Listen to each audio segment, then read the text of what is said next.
Hello everyone, আসসালামু আলাইকুম। সবাই কেমন আছেন? আশা করি ভালো আছেন। আজকে বৃষ্টির দিনে মানে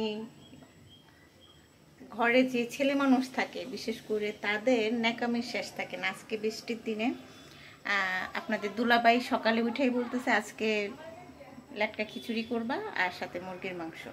সেম ভাইয়ার কাছে জিজ্ঞেস করলাম, মানে এক একজনের মন মতো আমার রান্না করতে হবে, যে যা খাবে তাই আমার রান্না করতে হবে। আমি হলাম মেশিন, সবার পছন্দের মতো রান্না করব।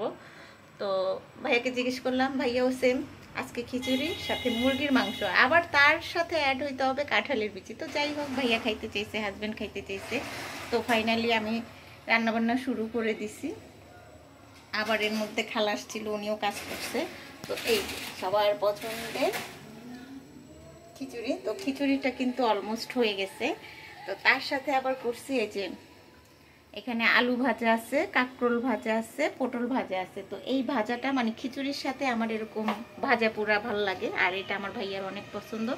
বিশেষ করে যে কোনো খিচুড়ি হোক তার সাথে তার এরকম কাঁকরোল ভাজা, একটু আলু ভাজা বা একটু পটল ভেজে দিলে, বেগুন ভেজে দিলে তার চাইতে খুশি কিছু নেই। তার মধ্যে দেশি মুরগি।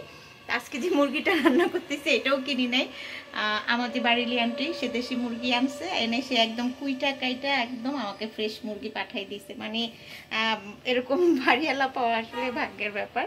তো এই জন্য চিন্তা করলাম আন্টি আদর করে মুরগিটা পাঠাইছে, তো আজকে মুরগিটাই রান্না করি। এই যে দেখুন কি সুন্দর একটা কালার আসছে মুরগি।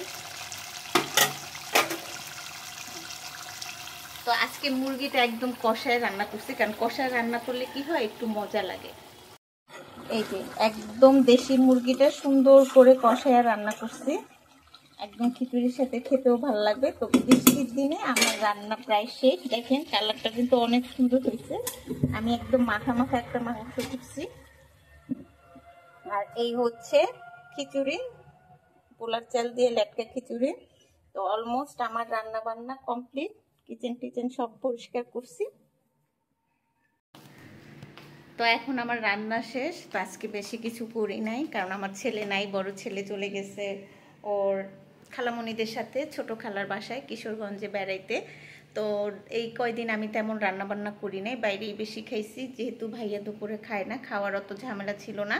তো দুইজন মানুষ আমরা দেখা গেল যে রিহানকে নিয়ে বের হয়েছি, বাইরে কিছু না কিছু খেয়ে নিছি, আর রান্নার ঝামেলা করি নাই। তো আজকে 2 দিন পরে আমি রান্না করলাম, এই হলো অবস্থা।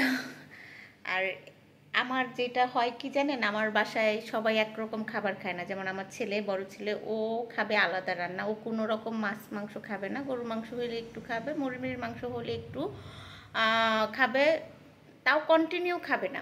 কোনো মাছ তাকে খাওয়াইতে পারবো না, ডাল খাওয়াইতে পারবো না, শুধু আলু খাবে। মানে আলু খাইতে খাইতে বেচারার এমন অবস্থা হয়েছে, ওর জীবনটা আলু আলু হয়ে গেছে। এখন আসি রিহানের ব্যাপারে।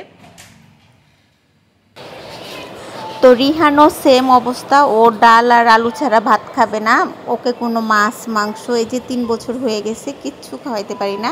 তো এই হলো খিচুড়ির অবস্থা, আমাদের খাওয়া দাওয়া শুরু করে দিছি। যাই হোক, মোটামুটি ভালোই হয়েছে, অত ভালো রান্না করতে না পারলেও মোটামুটি ভালো রান্না করতে পারছি।